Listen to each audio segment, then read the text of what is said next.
Boa tarde. Estamos aqui hoje na plataforma do letramento. Boa tarde, navegantes. Vamos falar hoje sobre história em quadrinhos e educação. O tema é basicamente isso: tentar linkar a história em quadrinhos à educação.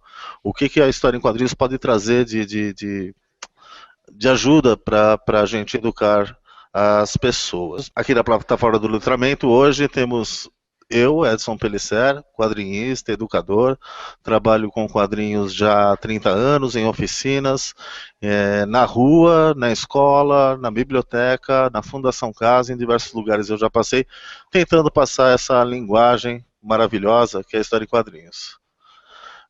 Trouxemos aqui hoje para conversar sobre isso também mais dois especialistas, a Sabrina Paixão e o Sidney Santos. Eles já vão se apresentar. Aqui nós temos a Sabrina. Pode falar oi, Sabrina. Olá, tudo bem? Boa tarde a todo mundo. E o Sidney Santos. Olá, Sid... pessoal. Boa tarde para vocês. Obrigado Legal, pelo convite. já nós vamos fazer uma breve apresentação de quem são essas duas pessoas. Antes disso, vamos recordar o que é letramento. Eu tenho aqui um vídeo para passar para vocês. E já estou compartilhando aqui. Mas o que é letramento? É a prática social organizada e mediada pela cultura letrada. São as práticas de leitura e escrita que ocorrem nas mais diferentes esferas. No trabalho,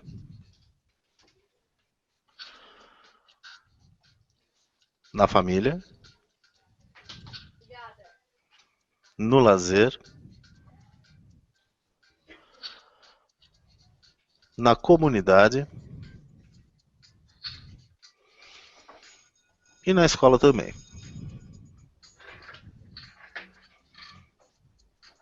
Trabalha intencionalmente o ensino da leitura e da escrita. Vou pedir então para Sabrina. Sabrina ela é formada em História pela USP, mestranda pela Faculdade de Educação da USP, na linha de pesquisa de Cultura, Educação e Organização. Monitora do Núcleo de Vivência e Experimentações em Histórias em Quadrinhos, do Lab Arte, Laboratório Experimental de Arte, Educação e Cultura, na Faculdade de Educação da USP. Pesquisadora do GIFEC, Grupo de Estudos sobre Itinerários de Formação em Educação e Cultura, e membro da ASPAS, Associação de Pesquisadores em Arte Sequencial. Boa tarde, Sabrina. Olá, boa tarde, Edson. Boa tarde a todos. Obrigada pelo convite inicialmente. Estamos aqui para falar um pouquinho de quadrinhos na formação docente também. Muito legal. Nós temos também aqui então o Sidney, alagoano da cidade de Maceió. Sidney Santos sempre gostou de desenhar desde a infância. Lápis e papel sempre foram companheiros de todas as horas, principalmente quando estava de castigo. Mas foi durante toda a adolescência que ele se dedicou com disciplina a ser desenhista, estudando desenho publicitário e desenho de moda no Senac, depois estudando desenho artístico e pintura na extensão cultural da Universidade Federal de Alagoas, onde se dedicou ao desenho da figura humana, em especial a retratos. Sidney, por favor, dá um alô aí pro pessoal. Alô, pessoal. Muito obrigado mais uma vez aí, Edson, participar desse bate-papo com vocês, pessoas especiais. E realmente é isso. Meu trabalho, estou no quadrinho agora, mas eu vim primeiro do desenho, né, e imergi nos quadrinhos. Durante a entrevista, o Sidney vai estar desenhando algumas coisas aí pra gente, para mostrar um pouquinho do que um cartunista, o que um desenhista é capaz, mesmo quando está numa entrevista, né? Durante fazer duas coisas ao mesmo tempo, né, Sidney? Inicialmente, nós vamos então falar um pouco sobre a história dos quadrinhos, né? Como é que a gente entrou nesse mundo dos quadrinhos? Eu, particularmente, comecei com essa coleção aqui, Disney Especial. Eu tinha uns 8, 7 anos e nem lia direito e já lia as imagens, né? É justamente isso que o letramento vem trazer para a gente, a leitura através de outros ícones, né? E aí eu trouxe aqui alguns exemplares da minha coleção Disney Especial, depois eu parti para os quadrinhos de super-heróis e aí para quadrinhos de humor e quando eu vi eu estava lendo de tudo.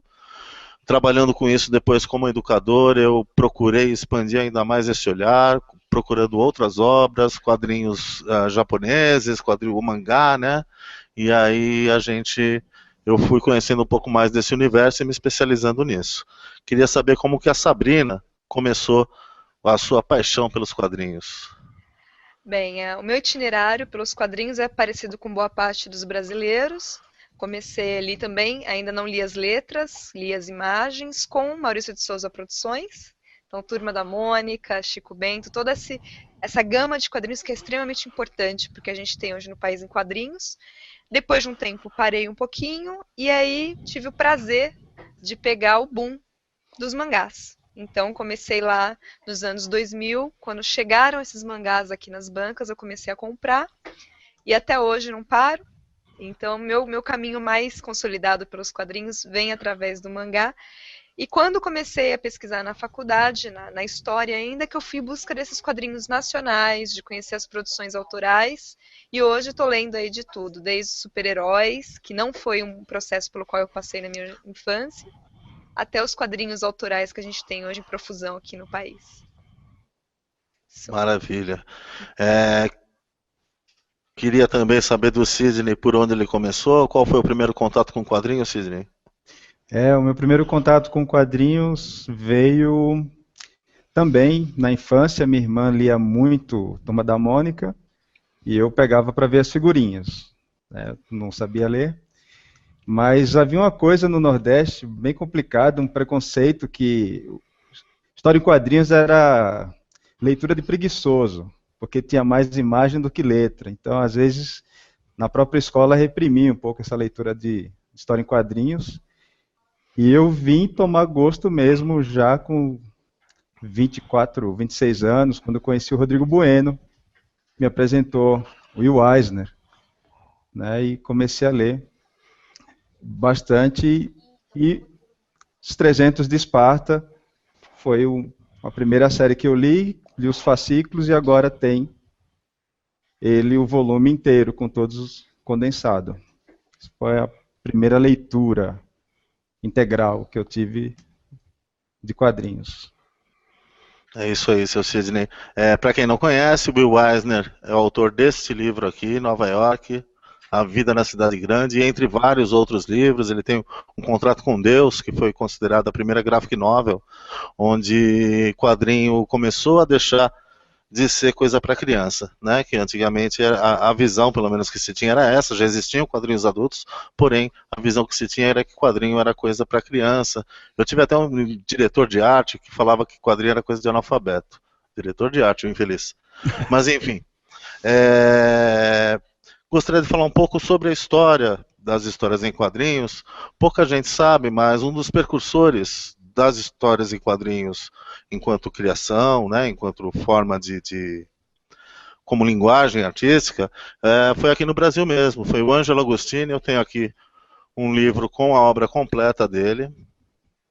Vou abrir um pouquinho para vocês terem ideia de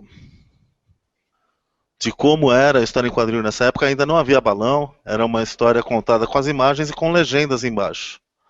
Depois ele foi aprimorando, ele publicou bastante, ele é um dos precursores da imprensa no Brasil também, o Ângelo Agostini, e é o criador também, eu acredito, da primeira super-heroína. Na verdade ela não é super, né? Ela é uma índia, que aparece também nas histórias As Aventuras de Inhoquim e Zé Caipora. Maravilha, pouca gente conhece, isso devia estar na escola. Mas enfim, ele foi um dos precursores, mas o considerado primeiro personagem dos quadrinhos é o Yellow Kid. Eu tenho aqui algumas imagens dele. Quero mostrar para vocês. Esse é o Yellow Kid, que é quando aparece pela primeira vez o balão nas histórias em quadrinhos. O balão, na verdade, era esse camisolão amarelo dele, onde apareciam as falas do personagem, o Yellow Kid. Temos aqui mais um exemplo do Yellow Kid, uma arte linda, maravilhosa de se ver, né? Eu gosto muito dessa arte old school, esse traço mais antigo. Mas há quem diga também que as histórias em quadrinhos começaram aqui na arte rupestre, né? Porque quando os homens desenhavam nas cavernas, era uma arte sequencial que contava uma história também, né? Então mostrava os homens das cavernas caçando. Então eu acredito que já seja o início da história em quadrinho e do grafite, né? Veja um outro exemplo aqui também, a Via Sacra, que tanta gente vê nas igrejas, não é? Exemplificando o martírio de Jesus Cristo, também é um formato de história em quadrinhos, uma arte sequencial. Vejam aqui todo o martírio mostrado até a crucificação. Eu queria saber da Sabrina que ela acha disso. Ela acha que a história em quadrinho começa onde, na verdade? Por que esse parâmetro, né? Angelo Agostini não é considerado, enfim, a primeira história em quadrinho, sendo que ele foi um dos precursores. Antes dele, acho que teve um sueco também. Você sabe me dizer alguma coisa, Rosana? Sabrina, desculpa. Imagina. Essas questões, quando a gente coloca, né, falando da história, quando a gente coloca um pouco esses contextos de quando isso surge, isso é assim muito fluido, porque isso surge em momentos muito próximos na história, em lugares muito diferentes. Então a gente tem o Angelo Agostini que trabalha com isso aqui no Brasil, que para mim seria assim considerada o precursor da história em quadrinhos aqui no Brasil. O Yellow Kid, que ele vem, na verdade, na esteira desse desenvolvimento industrial da imprensa. Então ele começa a ser considerado primeira HQ, na verdade, porque já tem um formato pensado para essa venda, né, para um número de pessoas muito grande, uma arte que aí daí vem a palavra comics, né, uma coisa engraçada, uma coisa rápida, pensando que tem um monte de imigrantes chegando, então também é uma forma de educar esse povo, né, esses povos na linguagem, né, no inglês, mas ao mesmo tempo a gente tem na Europa o Toffer fazendo algumas coisas, que já aparece também o resquício de balão ali. Tem um francês também. E no Japão, se a gente for olhar para lá, também existe, mais ou menos nessa mesma época, alguma coisa que já se desenha como uma história em quadrinhos, porque também tem esses quadros sequenciais com imagens que vão contando uma história e que você consegue compreender essa história sequencialmente. Perdão. Então, é uma questão bem complexa de colocar, mas a gente geralmente coloca o Yellow Kid como precursor nesse sentido de pensar um quadrinho mercadológico para a grande massa, veiculado no jornal, que vai ser o primeiro veículo dessas charges, dessas tiras, que depois vai se tornar as revistinhas, os formatinhos, e os Estados Unidos que realmente estruturou esse mercado. Então, por isso que às vezes ele é colocado como baluarte, ali, o criador das histórias em quadrinhos, mas a gente tem em vários lugares do mundo aí essas coisas surgindo. E para mim, modestamente, acredito que os quadrinhos já estão lá nas cavernas, sim, que a forma de pensar sequencial é uma forma completamente de organização do pensamento humano. Então a gente pensa sequencialmente. Isso é bem interessante. Correto. A história em quadrinho é chamada também de nona arte, de arte sequencial, não é? E o Alan Moore, um dos autores de quadrinhos, ele fala numa dimensão da imaginação, que existe uma dimensão onde todos nós temos acesso, e que talvez por isso, no mesmo tempo, as coisas tenham acontecido assim, né? Enquanto nos Estados Unidos surgiu a Yellow Kid, aqui no Brasil o Angelo Agostini já começava, e até mesmo no Japão já viu o início disso, mesmo sem haver comunicação, né? O mangá é uma história em quadrinho que cresceu de forma bastante diferenciada do que no Ocidente, porque não havia essa comunicação. Hoje em dia um influencia o outro, mas durante muito tempo não havia essa comunicação, não é? Isso. A gente tem o mangá, ele vai se beber muito no Ocidente quando há esse contato com os Estados Unidos, principalmente. Até então ele estava muito mais ligado a uma arte tradicional, feito em manuscritos, né? Tanto que o próprio nome mangá vem de um trabalho do Hokusai, né? Hokusai é um artista, e ele faz uma série de pinturas que ele chama de Hokusai mangá. Ele publica isso em volumes. E aí, quando a gente tem a virada do século XIX para o XX, esse contato maior com o Ocidente, né, a abertura dos portos, eles começam a receber essas revistas que faziam charges, caricaturas, e eles tinham coisas muito próximas, só que em pintura.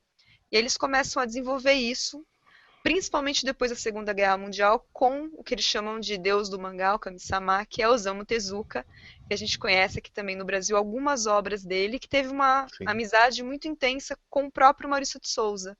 E ele vai para a Disney, ele conhece o processo de animação na Disney, e ele traz tanto o mangá dentro da indústria, como fazer mangás, uma indústria de quadrinhos, quanto o anime. Por isso que o anime e o mangá também estão muito próximos no Japão, né? Eles têm um desenvolvimento frutífero muito próximo no tempo, né? Graças ao Tezuka, entre outros, mas o Tezuka é o que se destaca também no volume de produção dele e nas formas variadas de produção. Inclusive, o primeiro quadrinho dele é uma adaptação literária da Ilha do Tesouro. Legal. Eu acho muito importante também dizer que a história em quadrinhos é a arte-mãe de muitas outras linguagens, como, por exemplo, a animação, o anime, não é? Que a Sabrina citou. Acho que até o cinema bebe, acho não, tenho certeza, né? Ultimamente as maiores bilheterias de Hollywood são baseadas em histórias em quadrinhos. Aí vamos mostrar um pouquinho aqui então.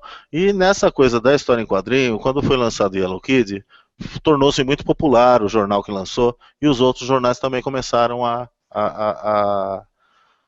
publicar quadrinho para chamar público, para vender jornal, né?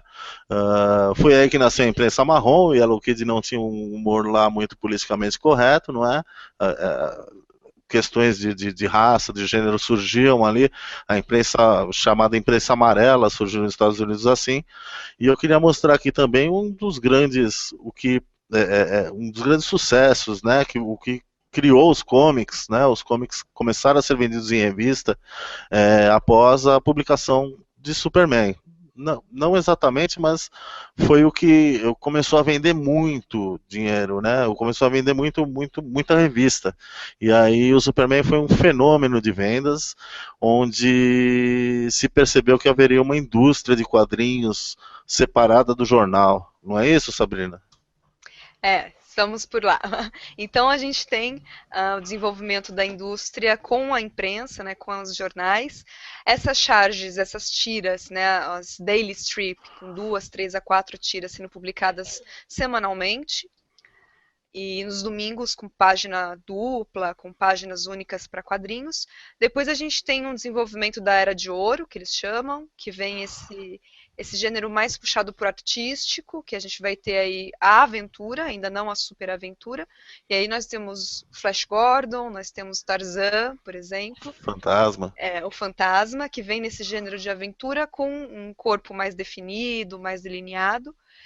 E a superaventura, ela entra num período histórico bem interessante, que é a década da crise, né, a crise de 29. Sim. O próprio Superman, ele é inspirado tanto em ficção científica quanto em publicações que eram feitas de autorofilismo nessa época, então aqueles corpos esculturais.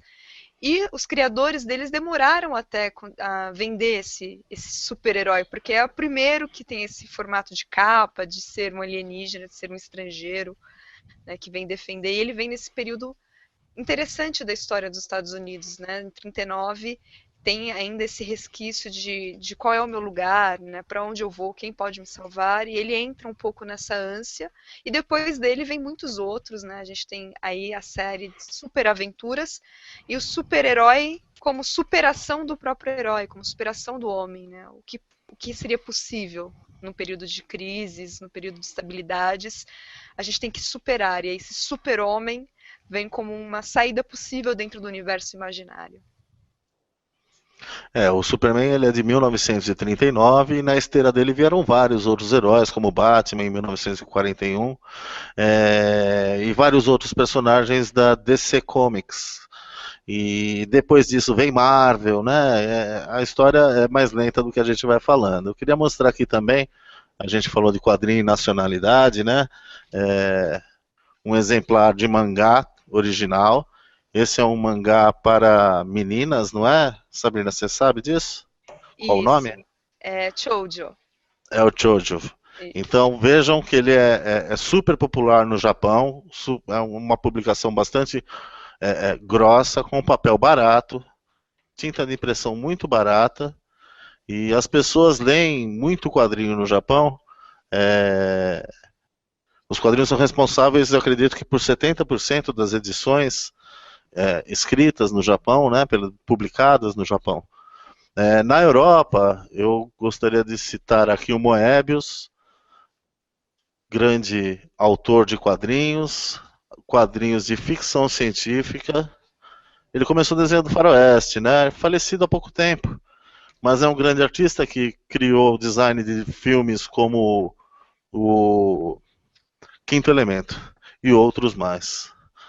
Temos aqui um pouco do quadrinho italiano, Os Fumetti, da editora Sérgio Bonelli. Editora Bonelli, o autor é o Sérgio Bonelli, talvez o personagem mais famoso dele seja esse aqui, o Tex. Eu particularmente gosto muito das histórias do Dylan Dog, que são histórias de terror. Trouxe aqui também um exemplar, não podia faltar, do Asterix, o Gaulês, também bastante popular, virou filme e tudo mais. Um pouco de quadrinhos ingleses. Esse aqui, na verdade, é um livro ilustrado, né? O autor é inglês e o desenhista é japonês. Lindas gravuras, ilustrando uma história maravilhosa também, que deve ir para o cinema em breve. Voltemos aqui à nossa pauta, então.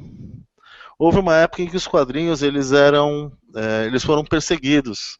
Um psicólogo americano, ele escreveu um livro, A Sedução dos Inocentes, onde acusava os quadrinhos de levar a juventude para a marginalidade,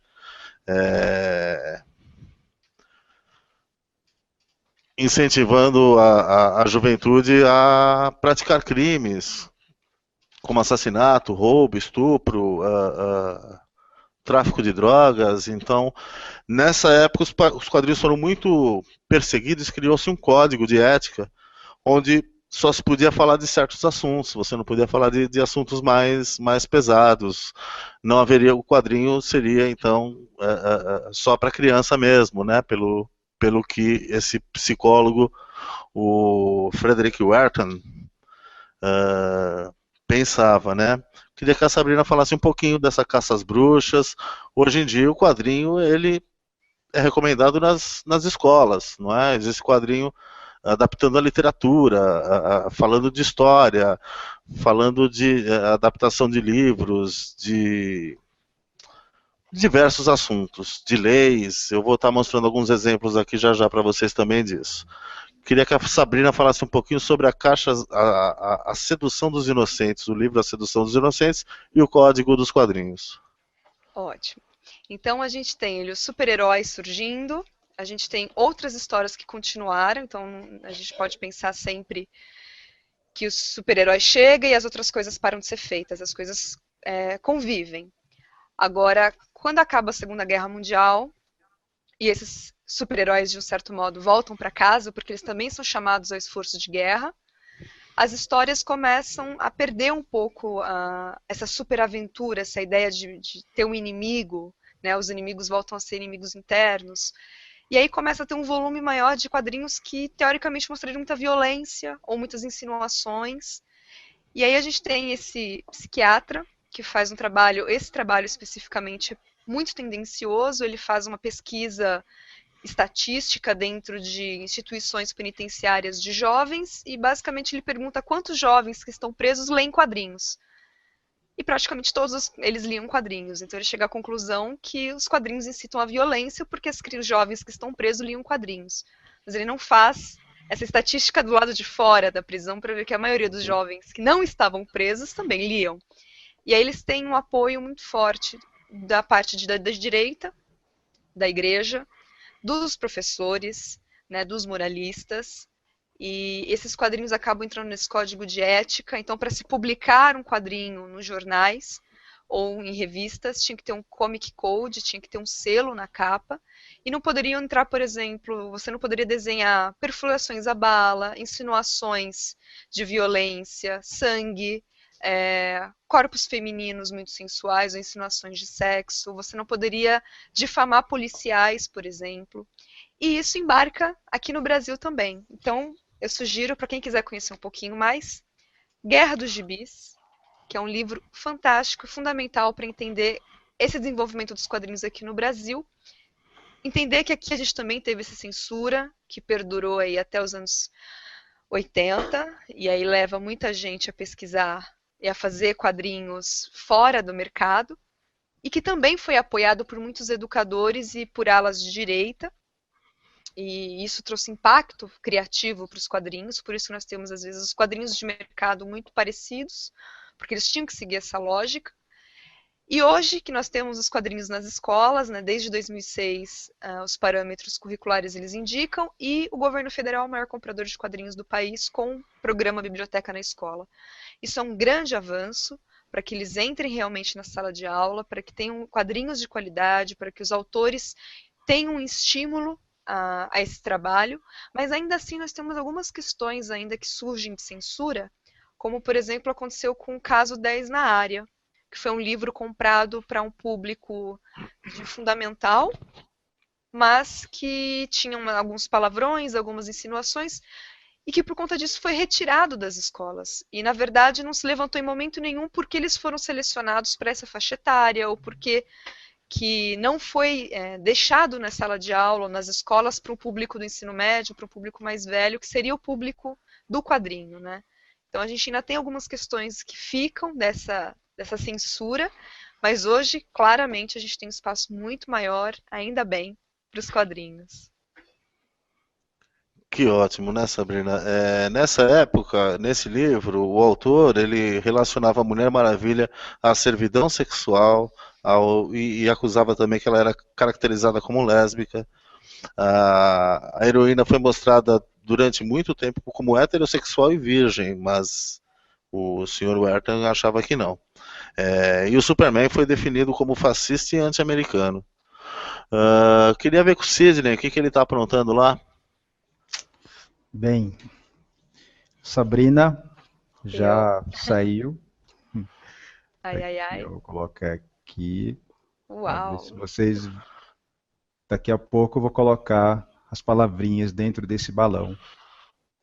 É legal para a gente ver mesmo como funciona o quadrinho, né? O balão, ele é essencial para mostrar a fala dos personagens e provavelmente o Sidney vai estar usando isso aí no texto que a Sabrina está falando. Tem mais alguma coisa aí, Sidney?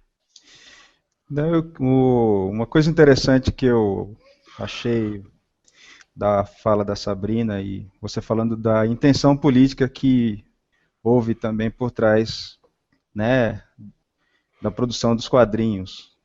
Então, queria mostrar aqui o Maus, né, um trabalho excelente que trata de uma forma metafórica a questão da Segunda Guerra Mundial e eu usei ele como um material, um instrumento didático e também para trabalhar desenho na minha experiência como arte educador na Fundação Casa. Sim, é legal que nesse trabalho o autor ele coloca os judeus como todas as nacionalidades são representadas por animais. Então, os judeus são ratos, os nazistas são gatos, os americanos são cachorros. E é bem interessante a história afetiva entre pai e filho também que acontece no decorrer da história. Onde ele conta a história do pai dele em Auschwitz, como no Holocausto Judeu, não é? Queria aproveitar e mostrar aqui um semelhante também, Game, Pés Descalços. O autor também foi sobrevivente de Hiroshima e conta a história da bomba atômica aqui nesse livro, uma das HQs que me arrancou lágrimas, eu realmente me emocionei lendo isso. É utilizado nas escolas norte-americanas para mostrar o horror da guerra. Foi utilizado, pelo menos, não sei se continua sendo. Edson, Oi, posso pode falar dar uma sobre pontuação? Sobre o Maus é bem interessante porque ele é o primeiro quadrinho a ganhar o Pulitzer isso. de jornalismo e entra nessa esteira de novos quadrinhos que a gente chama de graphic novels, que também é uma determinação, né, uma denominação muito próxima dos Estados Unidos, mas não vamos entrar nesse mérito, porque álbuns a gente já tem na Europa há muito tempo, mas Will Eisner traz esses quadrinhos para os Estados Unidos de forma separada, comics, né?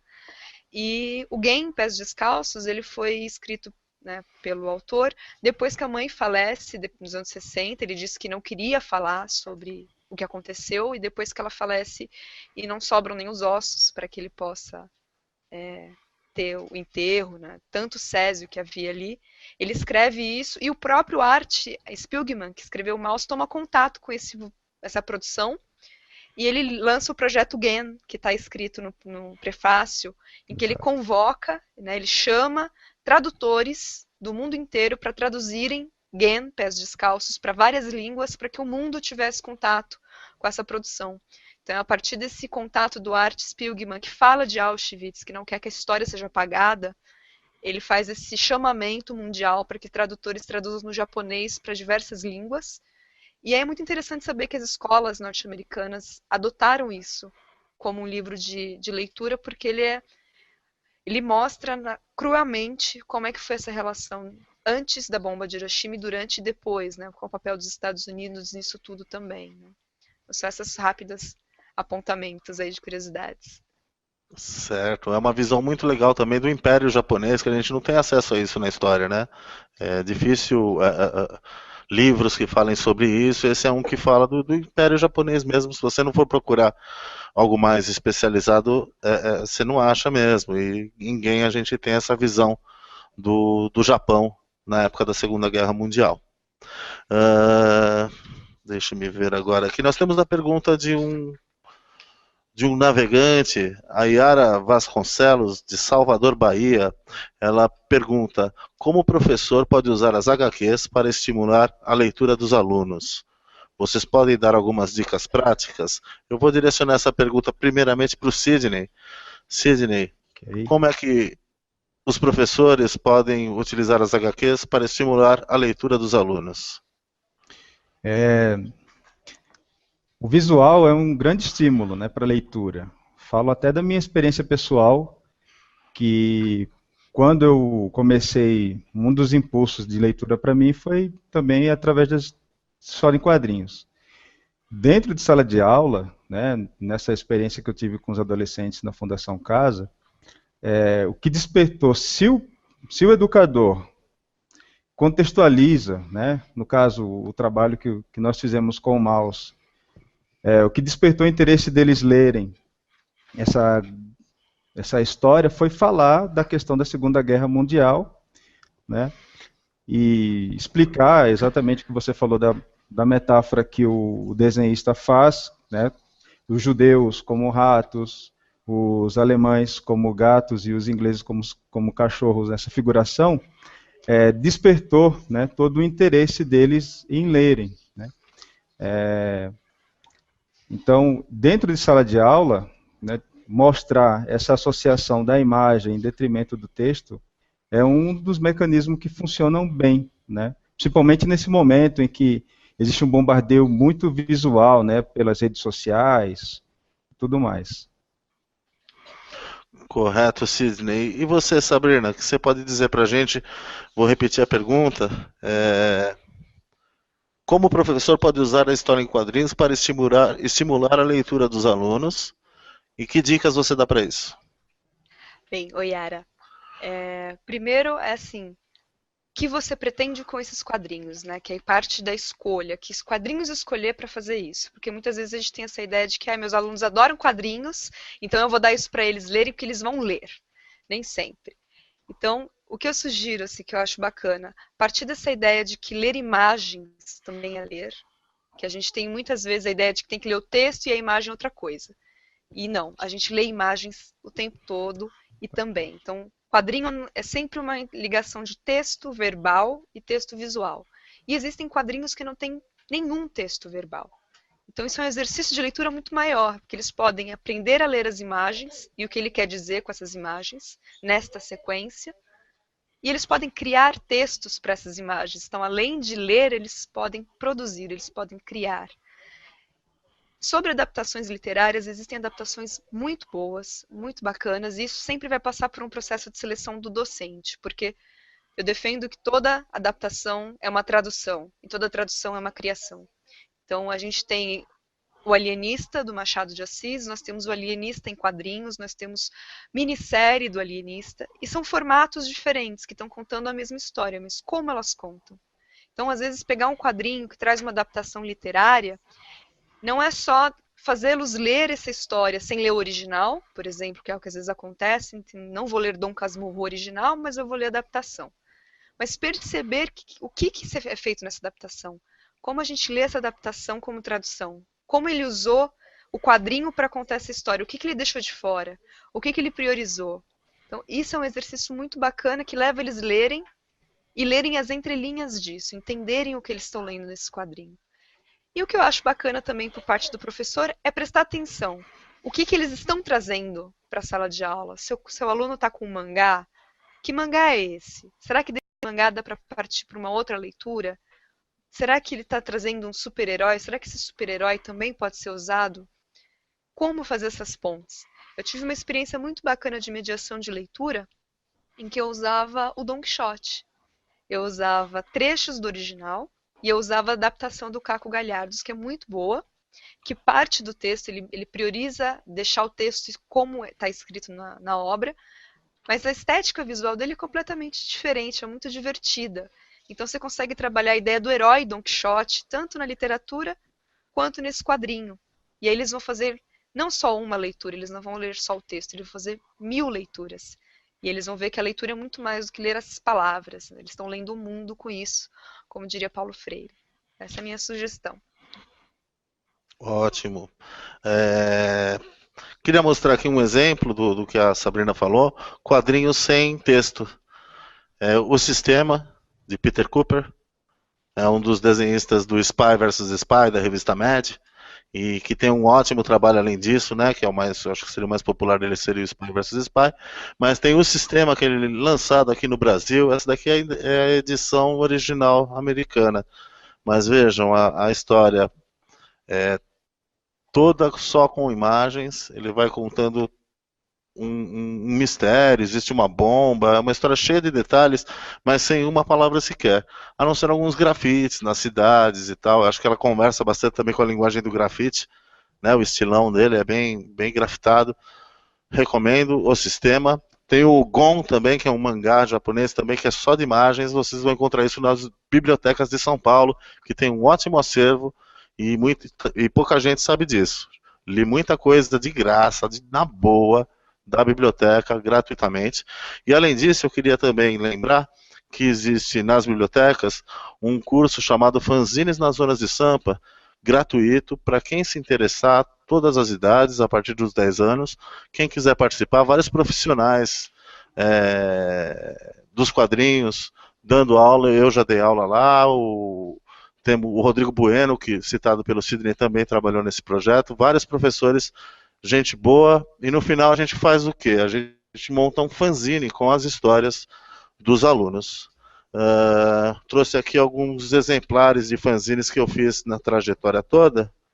Esse daqui é um fanzine feito pelo Rodrigo Bueno, esse é autoral dele mesmo, fala sobre gatos, é uma série, são os gatipos. Tem aqui o gato preto, o gato tímido, o gato hippie e outros gatos aí que ele fez em fanzine, uma produção em tamanho A5, né? Tamanho simples, folha de sulfite dobrada no meio e grampeada, é só fazer a diagramação corretamente, fica uma revista muito legal, o fanzine. E nesse curso a gente faz, né? Cada biblioteca faz um fanzine diferente. Atualmente, inclusive as páginas, a capa é colorida, a impressão melhorou bastante. Esse daqui é um dos mais antigos que eu tenho, a impressão está péssima. Mas em todo caso, tá aí para vocês verem. Existem outros formatos de fanzine também que eu gostaria de destacar. Tem esse, o Subterrâneo, o pessoal do Quarto Mundo, um pessoal que deu uma sacudida no mercado aí com o quadrinho independente nacional, com várias publicações mais bem acabadas, né? Não no formato fanzine. E o fanzine é uma revista de fã. Esse daqui é uma folha sulfite, xerocada frente e verso, cada dobra tem uma história em quadrinhos. Essa aqui é minha, E aí, a gente tem que fazer uma propaganda também, né? Trouxe outros fanzines mais antigos. Esse é um trabalho que eu fiz na Fundação Casa com os adolescentes internados. Histórias de autoria coletiva. Eu dava um tema para eles e cada um respondia, cada um fez um quadrinho dessa história. Então acho que existem várias maneiras de adaptar a história em quadrinhos para a sala de aula, e estimular tanto o desenho quanto a escrita. A leitura escrita, a leitura, né, convencional, a leitura de imagens, a leitura de mundo que o quadrinho pode proporcionar aos nossos jovens. Gostaria de lembrar aos navegantes que perguntas podem ser enviadas para o Facebook, plataforma do letramento. E agora vamos voltar aqui com a Sabrina. A sua primeira formação, Sabrina, é em História. Atualmente, pesquisa o papel dos quadrinhos na educação. Como você chegou a esse tema? Você pode me falar um pouco da sua pesquisa, desse seu artigo, o Laboratório de Arte e Educação como espaço para experimentações na formação docente, a experiência com histórias em quadrinhos? Opa, vamos lá. Eu queria só retomar um pouquinho o fanzine antes, que eu trouxe aqui para Tá. vocês. Uhum. Esse dá para ver. E a gente está falando de Sampa, eu vi que tem uma pessoa que era de Salvador. Procurem nas suas cidades os acervos. Fortaleza tem um acervo e tem um grupo incrível com a Fernanda Meirelles que estão fazendo fanzinotecas ou zinitecas, que são acervos de fanzine. Curitiba também tem. Salvador tem bibliotecas com acervos de quadrinhos incríveis. Rio de Janeiro tem agora até a Academia de Quadrinhos. Aqui em São Paulo tem a Gibiteca em Fio, que tem mais de 10 mil Muito boa. volumes. E tem oficinas, tem palestras, exposições, dá para levar os alunos para conhecer e para produzir lá também. Então, procurem os espaços públicos. E se não tiver espaço público, criem. A gente tem uma experiência incrível de gibiteca em escolas, lá em Leopoldina, com a Natânia Nogueira, uma professora de história, colega da ASPAS, da Associação de Pesquisadores, que toca a gibiteca com os alunos, inclusive, já foi premiada várias vezes. E lá eles têm esse trabalho, então as gibitecas escolares, os acervos, eles são públicos e é para o público, então dominem isso, ocupem esses espaços. E aí... É isso mesmo. Por que eu A tô Gibiteca de Santos também tem um belo acervo, pelo que eu ouvi dizer. Sim, Gibiteca de Santos acabou de ser reformada, inclusive, e eles abrem espaço para quadrinhos, para fanzines, para animação, para RPG, para mangá. Então é um lugar onde a gente tem ali pulsando essa cultura jovem, que é bem legal de conhecer. Então, quem está aí pelo Brasil ouvindo a gente, procurem esses espaços públicos para se fazer quadrinhos. Estou falando disso porque eu estou na Universidade de São Paulo, que é uma faculdade pública também, uma universidade pública, onde eu trabalho com quadrinhos desde 2011. Eu me formei em História pela Faculdade de História da USP também, e lá eu comecei um trabalho de iniciação científica, pegando esse momento que o PNBE, né, que é o Programa Nacional Biblioteca da Escola, abriu o edital para quadrinhos também. Então eu trabalhei com 2 quadrinhos de matriz afro-brasileira, e como que a cultura e a história afro estavam presentes nesses 2 títulos, que foram comprados no mesmo ano, no mesmo edital, e pela primeira vez haviam quadrinhos ligados a essa temática. E partindo daí eu fui para a educação fazer licenciatura, e lá eu encontrei o Laboratório de Arte e Educação, que a gente tem, o Lab Arte, que tem núcleos de experimentação e vivências para os universitários. Então ele atua para os universitários e para a comunidade. Então, quem também, a USP é pública, vocês podem acessá-la e podem participar. E ele surgiu já há 10 anos com essa busca dos estudantes que estão se formando em pedagogia e nas licenciaturas por arte e educação nos currículos, porque até a própria USP não tinha no currículo de pedagogia disciplinas que trabalhassem com arte e educação, que falassem dessas linguagens na formação docente e que levassem os próprios universitários a experimentá-las, porque essa é a questão, como eu vou trabalhar quadrinhos, ou dança, ou cinema, ou música na sala de aula, se eu não tive contato com essa linguagem, não a domino minimamente. E aí, em 2011, eu propus o Lab de História em Quadrinhos, e até hoje a gente está lá, só chegar uma vez por semana a gente se encontra, para falar sobre as histórias dos quadrinhos, para mostrar quadrinhos e para fazer quadrinhos. Então a proposta é conhecer a linguagem e produzir, e mostrar que todos nós podemos fazer e nos expressar através dessa linguagem. E a minha pesquisa, aí no mestrado está em andamento, fala de quadrinhos itinerários autoformativos.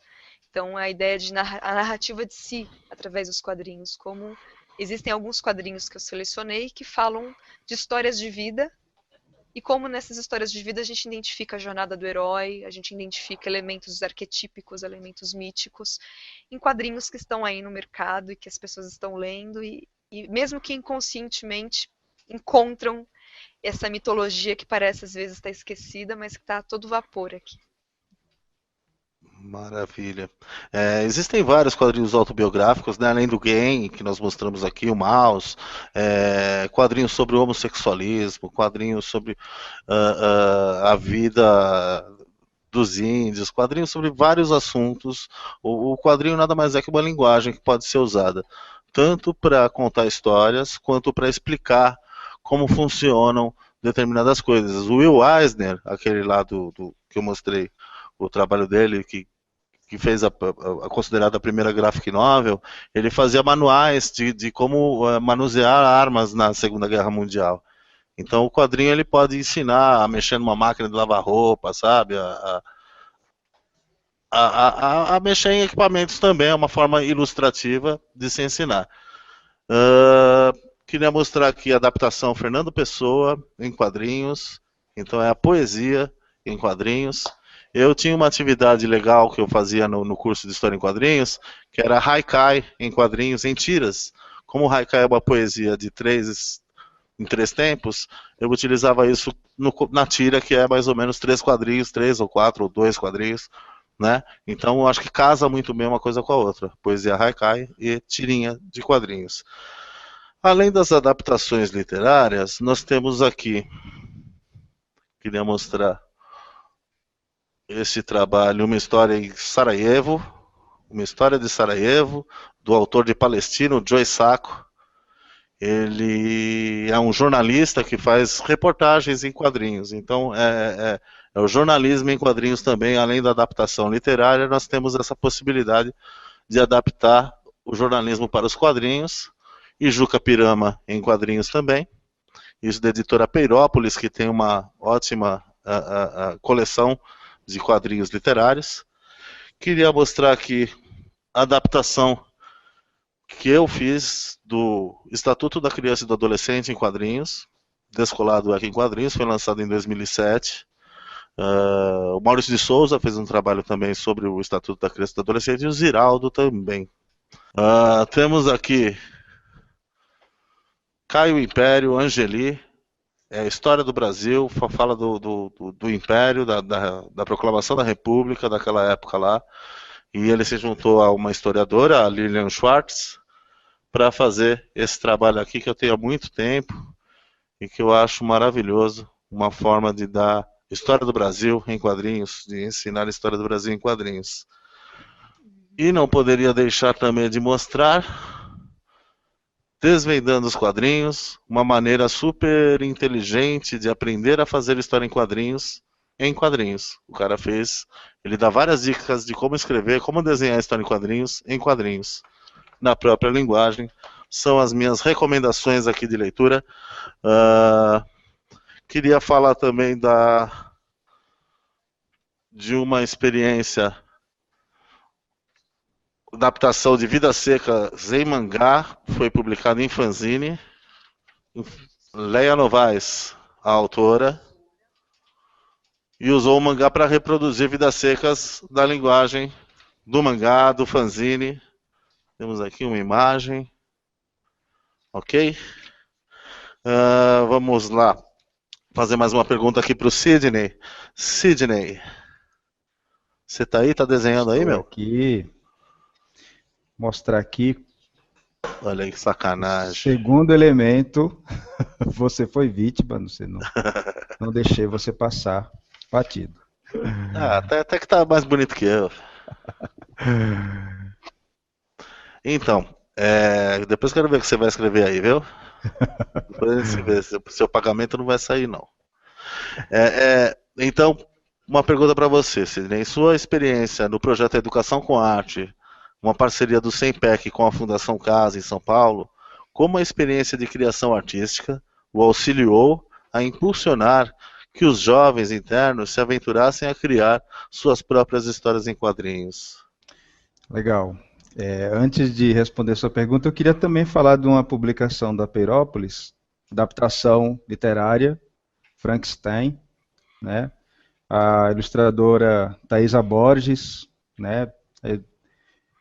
E com desenho bem fora do convencional, dos quadrinhos. Ele tem um desenho bem nanquim, suave e com uma proposta bem surreal, assim, bem bacana, a narrativa leve, né, da original ali da Mary Shelley, presente que eu ganhei aqui da Maria Alice, uma ótima adaptação. Respondendo a sua pergunta, Edson, o trabalho com os garotos na Fundação Casa tem vários estágios, né? A gente trabalhava em ciclos, né, de 3 meses no máximo, e os adolescentes, primeiro tinha uma trava, né? Quando você falava que coisa que os garotos falam, eu não sei desenhar. Então tem essa primeira barreira que tem que fazê-lo superar. Então nós estávamos aí um desenho básico, os primeiros passos no desenho para eles soltarem a mão, mas não trazer necessariamente as convenções do quadrinho, né? Porque senão intimida um pouco. Então deixava eles desenharem, se expressarem da sua forma, com o seu traço, com o seu conhecimento de forma, né, sem entrar nas convenções, né, que a técnica traz. E a partir disso, nós trabalhávamos os estímulos em cima de outras obras, que nem esse trabalho que nós fizemos do mouse.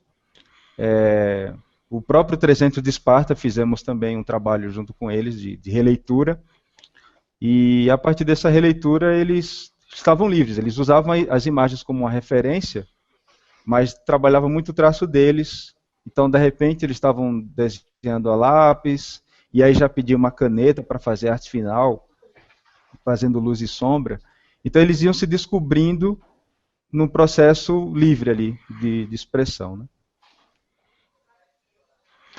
Tá certo, Sidney. Nós temos aqui algumas datas de eventos interessantes que vão acontecer agora em setembro.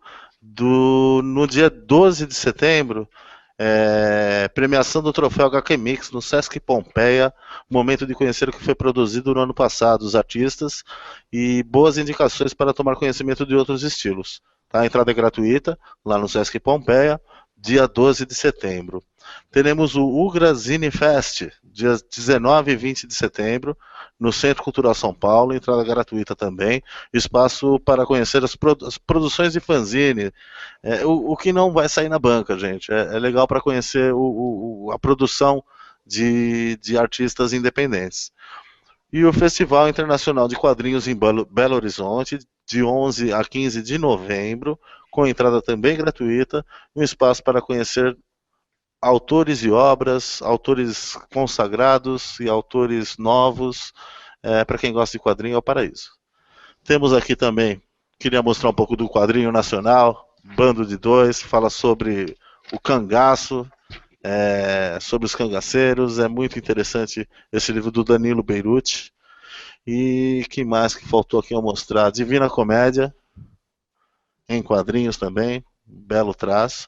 E assim, acho que a gente agora está partindo para as considerações finais. Se houver mais alguma pergunta, façam, porque nós estamos encerrando aqui o bate-papo. Queria saber o que a Rosana gostaria de falar mais a respeito do trabalho dela, do que são, o que é o quadrinho para a educação, como a gente pode juntar essas duas ótimas ideias, quadrinho e letramento. Olha, eu tenho algumas sugestões de leitura também, porque tem muita coisa sendo produzida, não só em quadrinhos no Brasil, mas sobre quadrinhos no Brasil. Então tem livros teóricos que são artigos, são textos bem tranquilos, que dá um pouco essa ajuda inicial também de como começar. Os quadrinhos são incríveis para o processo de letramento. Existem alguns estudos até que mostram como a gente pensa dessa maneira, né? Nós pensamos sequencialmente. Então, a forma que a criança desenvolve as frases, as sentenças, elas têm uma característica muito próxima do tempo da narrativa do quadrinho, né? da lógica da organização do pensamento. E aí eu sugiro para vocês um dos meus prediletos, que é do professor Elídio, Quadrinhos e Formação Docente. São uma série de artigos. O professor Elídio era professor da Universidade Metodista e ele dava uma disciplina sobre autobiographic zines, onde os alunos produziam fanzines, histórias de vida de si próprios. E aqui também ele traz uma coisa super legal para quem está começando, que eu acho que é o que vocês estão procurando. Tem um artigo chamado 10 considerações para professores que desejam trabalhar com histórias em quadrinhos. Então ele dá um pouco um passo a passo e várias sugestões de sites, de páginas, de materiais que vocês podem dar uma olhada. Então está aqui, Histórias em Quadrinhos e Educação, Formação e Prática Docente da Universidade Metodista. Para os professores que já sentiram que os seus alunos estão completamente no virtual, estão lá nos celulares, nos smartphones, nos Facebooks, que tal entrar também nessa era? Quadrinhos na era digital. Então, como entender esses quadrinhos que estão surgindo no Facebook, que tem um formato muito próprio para esse tipo de plataforma. Como entender, por exemplo, uma das coisas que eu acho mais legais aqui, que é a origem dos memes, a origem desses termos cômicos que a gente usa, e outras produções em quadrinhos que estão sendo feitas primeiro no ambiente virtual e que estão indo depois para o livro. Então as coisas não se excluem, elas se complementam, e isso é muito divertido, porque às vezes eles vão ter acesso aqui primeiro. Então esse é um outro livro que eu indico. E esse super lançamento que saiu semana passada, Histórias em Quadrinhos e Práticas Educativas. Esse é o segundo volume, o primeiro volume também está nas livrarias, é bem bacana. Foi organizado pelo professor Elídio, e esse é um póstumo dele, né? Ele faleceu recentemente, e esse volume 2 saiu agora quentinho. E o subtítulo é Os Gibis Estão na Escola, e agora? Aqui tem algumas sugestões de colegas de várias partes do Brasil que estão trabalhando quadrinhos na escola e dão suas sugestões aqui. Então, para quem está interessado em trabalhar quadrinhos, sabe que é um veículo bem bacana, a minha sugestão inicial é: leiam, encontrem aquele estilo de quadrinhos que você curte, que te interessa, que te chama a atenção. Porque a partir daí, quando você percebe que você foi envolvido por aquilo, é muito mais tranquilo levar para os seus alunos também, eles verem a maravilha que está escrita aqui dentro entre requadros de tintas. É isso, a minha sugestão. Essa é Sabrina Paixão. Eu cometi uma gafe terrível, estava te chamando por outro nome, me perdoe.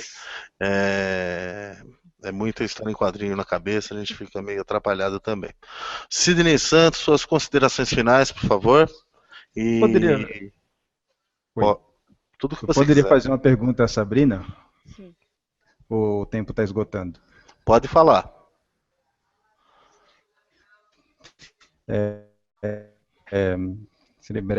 Eu li o artigo que ela fez sobre o trabalho dos professores, o incentivo dos professores com história em quadrinhos.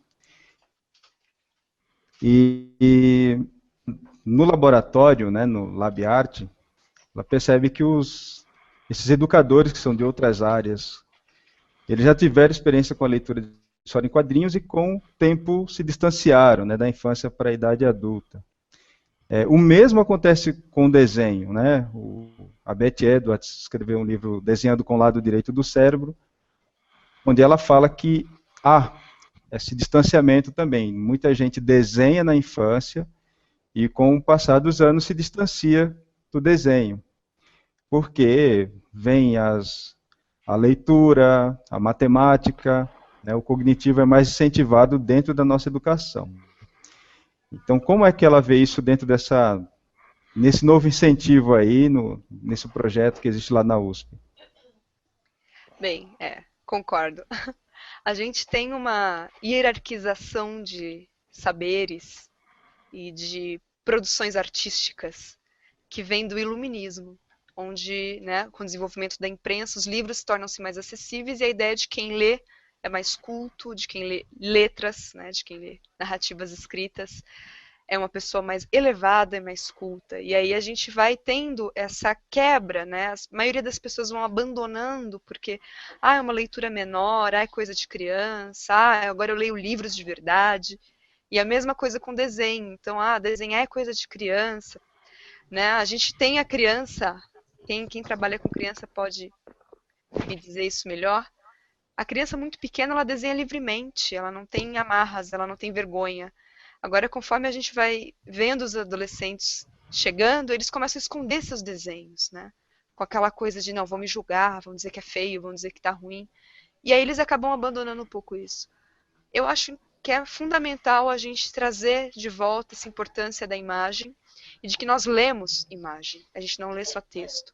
E lembrar que a letra é um desenho, na verdade, e que a gente tem na história da humanidade é uma história de imagens, é uma história simbólica. A gente faz imagens desde as cavernas para contar histórias e que esse processo de leitura é muito curto dentro da história do homem. Não é menor, não é maior, não é menos ou mais importante. Eles têm importâncias significativamente iguais para mim na formação das pessoas. Então, se o quadrinho está ganhando esse espaço, o ideal é que os educadores busquem nas suas formações complementares, porque o educador nunca está terminado, nós estamos sempre no processo de formação contínua, enquanto educandos e educadores, nós estamos mestres e aprendizes ao mesmo tempo, de entender que as imagens não têm um papel menor, muito pelo contrário, elas têm um papel tão grande dentro do universo de símbolos que cercam a gente. Hoje a gente fala de uma sociedade imagética, um excesso de visual, de imagens, mas isso me parece que é desde sempre, a gente foi educado por imagens.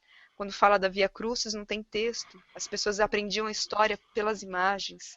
Né? E isso desde muito tempo na história da humanidade, até que a grafia surgisse. A grafia nada mais é do que um desenho representando alguma ideia também abstrata. Então, eu sinto isso, que muitos deles vêm realmente com esse discurso de que pararam, de que deixaram para lá e que agora estão voltando porque tem esse interesse na sua formação. Não abandone os quadrinhos, continue lendo esses quadrinhos, que são super importantes, têm histórias incríveis, e tragam o desenho, a imagem, a ilustração, para esse universo também do universo letrado. Assim, dá para trabalhar com as duas coisas sem hierarquizar isso. Né? É isso, acho que respondi. Respondeu, muito obrigado. Mais alguma consideração final, Sidney? Eu quero mostrar as vítimas desse diálogo que tivemos hoje, concluído. A Sabrina aqui com a fala, duas falas dela, né? Falando da sua iniciação dos quadrinhos, né, que ela teve com o Maurício de Souza, e também falando da leitura do quadrinho, que é também a leitura de imagem, né, que foi uma fala muito forte durante o diálogo que ela colocou aí. Ótimo. E você, meu amigo Edson, que mostrou o seu próprio trabalho autoral, o ECA, adaptado em quadrinhos, e que falou que estão querendo mudar a lei, mas você não queria falar mais disso. Claro. Quer falar um pouco sobre isso, Sidney? Eu também não quero falar sobre isso. Só da gente falar disso já é um manifesto, né? Só da gente se ligar. É verdade. Eu já me manifestei contra a redução da idade penal, o SEMPEC já se manifestou contra a redução da idade penal, e eu acredito que quem é educador sabe disso, que é um absurdo quererem fazer isso. Mas enfim, estamos aqui falando de história em quadrinhos e letramento, na plataforma do letramento. Queria agradecer a presença da Sabrina Paixão. Acertei o nome, Sabrina? Acertou, certinho. Desculpa, Sabrina, pela gafe. Sidney Santos, caricaturista, quadrinhista, educador. E Edson Pellicer, também aqui conversando sobre quadrinhos, letramento. Queria agradecer os internautas que participaram do bate-papo virtual, os que assistiram, os que mandaram as perguntas, e dizer que em breve esse vídeo estará no ar na plataforma do letramento. Se alguém quiser consultar depois para ver o que a Sabrina falou, o que o Sidney falou também sobre HQ e letramento. Eu acredito que a história em quadrinhos tem um papel importante na escola, sim. E quando eu era moleque já falavam que a história em quadrinho ia acabar. E esses caras estavam errados. História em quadrinho forever. Um abraço a todos e até a próxima.